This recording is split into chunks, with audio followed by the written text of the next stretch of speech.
A lot of you won't remember back to 1989, 1990. In the UK, there was an ambulance strike. Ambulance men came out and strike, basically, and women, obviously.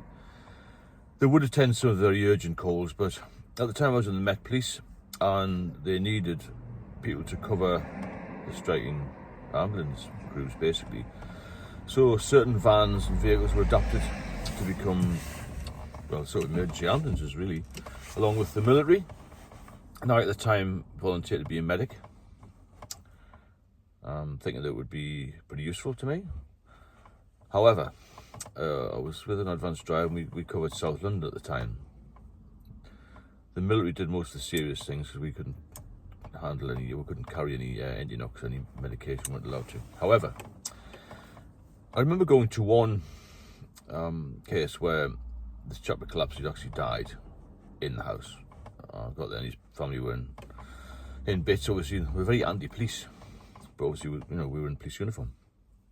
We said, we're covering the ambulance crew, this and the other, we'll have to deal with this sudden death sort of thing. And I remember asking the son what has been the problem with him. He said, he's been a heavy drinker all his life and he's died because he had cirrhosis. And my drinking was quite heavy then. I never forget this incident, never, as long as I live. And I thought, wow, cirrhosis of the liver. I started to look it up a little bit and thought, I'm drinking too much. He was only 40, the guy who died, Now, obviously the doctors came out and we had to leave because we had other calls to do and this and that. And I thought it was the first time I'd ever actually seen anybody die through liver disease. And to me, he looked quite normal. Although he died, he wasn't malnourished, he wasn't disabled. He'd been heavy drinking all his life. But 40, I thought, wow, it's horrendous. At the time I was 28, but I was already in the throes of heavy drinking. And every day I drank. And still today I think about that guy. And I always wonder why it never put me off. It had such an impact on me at the time.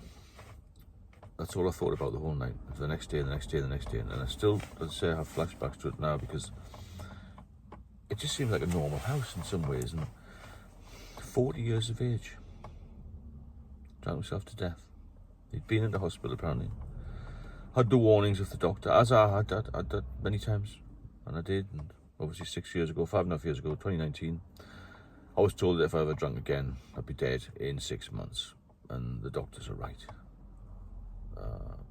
I'm not saying that they always give you the best guidance with alcohol and how to stop, but when they tell you that your body's been damaged, then you've got to take note.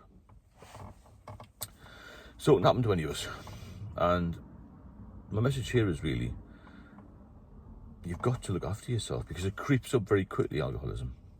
And people say it takes years. It does take years sometimes to get damage to the liver, but other things can happen to you. You can get high blood pressure, you can have strokes and all this sort of thing. And your mental health can suffer. Mine did, usually. So no matter what age you're watching this, it's never too late to stop. And don't think you can't stop. And don't have these thoughts about, I'll get bored. What am I going to do with my time? The usual sort of thing. Think about being dead at 50, at 40. I mean, what's all that about? Leaving a family behind you. And even if you're not to that stage yet, you'll be feeling hungover at times. You'll not be as productive. You'll be spending a lot of money. Your relationships will suffer. And as you get older, your medical care will be more intense because you haven't been fit. You've probably been in the gym for years, or done any walking, or done much at all.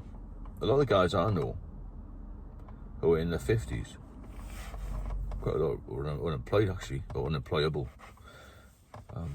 just use the benefits to drink, and they're getting worse and worse. You can see them getting worse and worse. When I stopped in 2019, I was in a really bad state.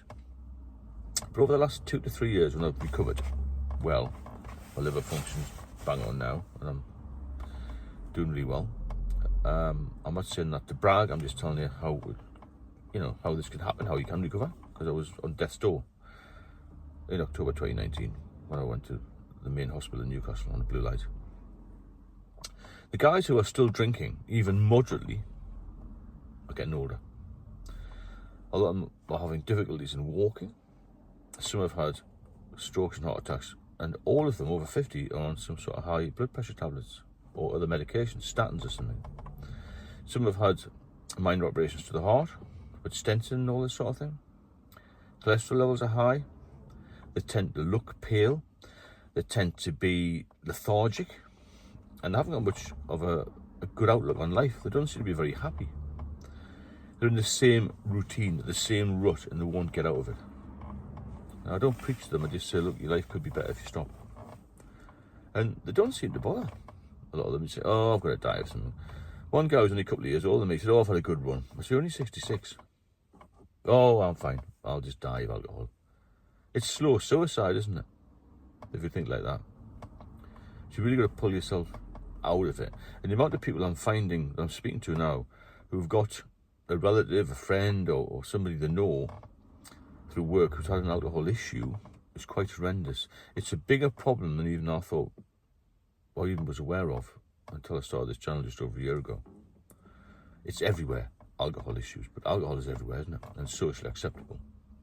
You'll know when you're drinking too much. You will get pains maybe, you'll not feel too well. I didn't get any pains initially. Even my blood tests were okay, but I knew I was drinking too much. I'm not stupid, you're not stupid. We all know that if you're having to reach for a drink during the day because you feel unwell, because you feel hungover, because you're having withdrawal, then you need some assistance. You need to stop, because, as I said in the video the other night, there's a big difference between hangover and withdrawal. And when you cross that line from hangover to withdrawal, you're in serious, serious trouble. And you have to put the brakes on everything. On how much you're drinking. You've got to take stock of your life, where you want to be, where you are, what you've lost, what you could lose. And you've really got to grow up.